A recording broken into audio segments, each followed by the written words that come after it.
5. Music. What comes to mind when you think of romantic music? Love songs? Ballads? Aha! Yes, the term romantic now calls to mind images such as roses, candles, and flowers, but this is not the meaning of romantic music. It was not specifically music to listen to on a date. Remember, there are 3 periods of pre-20th century European classical music. The first is Baroque, which occurred between the years 1600 and 1760. Baroque music is typified by Johann Sebastian Bach. Musical performances became larger and more complex during this period. Also, opera became established in the Baroque period.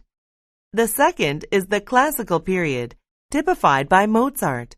It took place between the years 1730 and 1820. In general terms, classical period music focused more on clarity and simplicity than Baroque period works.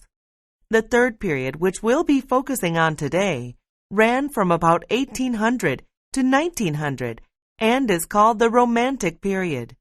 The name implies that the expression of feeling or emotion through the music became more important than the structure, rules, or formal systems of the music. This trend actually continued into the 20th century in many respects as well. So, how did they achieve this greater expressive power in the music? Well, we see many new chord forms appearing in the 19th century. These forms would have been regarded as dissonant, cacophonous, or simply as the incorrect form of a similar chord in previous times. However, as Romantic composers proved, a strange chord in an appropriate context can be extremely expressive. Romantic composers also made much greater use of key changes, and they played around with the format of musical pieces. For example, the traditional third movement in a symphony is a sonata, a very soft, relaxing piece. Many Romantic composers replaced this with the scherzo, a much more intense piece, in order to gain greater power of expression. The sheer size of orchestras and the lengths of pieces saw a significant increase in the Romantic period. In fact, Gustav Mahler's 8th Symphony is also known as the Symphony of 1,000 because it took so many people to play it. Also, in the classical period, a symphony lasted about 25 minutes.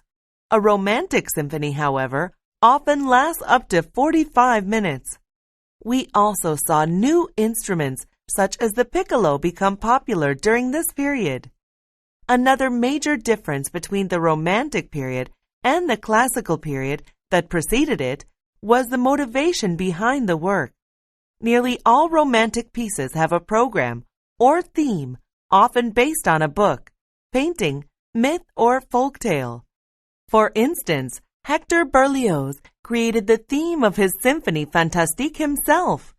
Through the symphony, Berlioz tells the story of how a young artist falls in love with a woman who doesn't return his love. You can probably guess the tragic end to this story told through music. Character pieces also came into being during the Romantic period.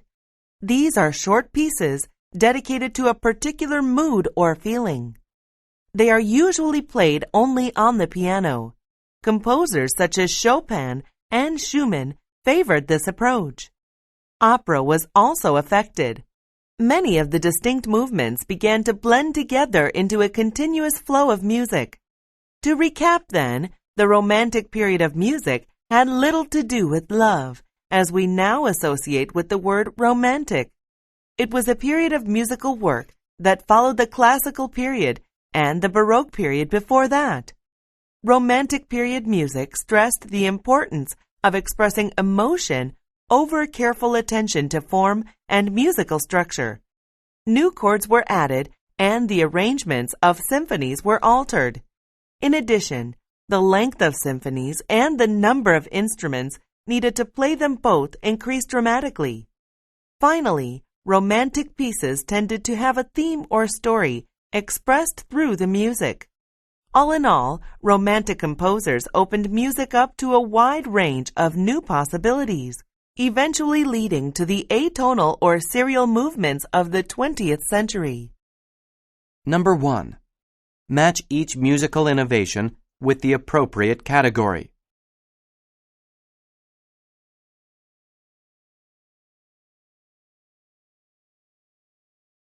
Number 2. What is the talk mainly about?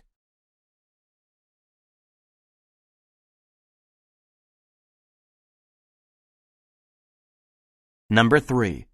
According to the professor, what was the musical period directly before the Romantic period?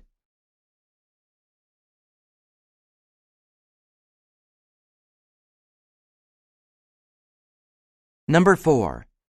Why does the professor say this? The name implies that the expression of feeling or emotion through the music became more important than the structure, rules, or formal systems of the music.